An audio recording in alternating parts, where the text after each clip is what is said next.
यह है नसीब एंटरप्राइज मांगरोल से बनी हुई एकदम न्यू बोट। आज ही बन के यार्ड से मंगरोल की नई जेटी की ओर जा रही है। ये बोट अभी हाई कैपेसिटी क्रेन से पानी में डाल रहे हैं।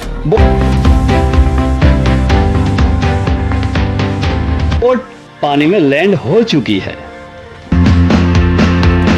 बोट का इंजन स्टार्ट करके एक मर्तबा टेस्टिंग की और बोट पानी में दौड़ने के लिए एकदम तैयार थी।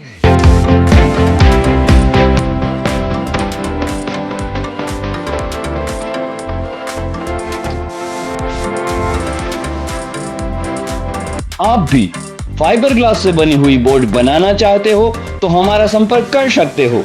नसीब enterprise, Mangrol, district Junagadh, Gujarat state. Farooq भाई गुजराती।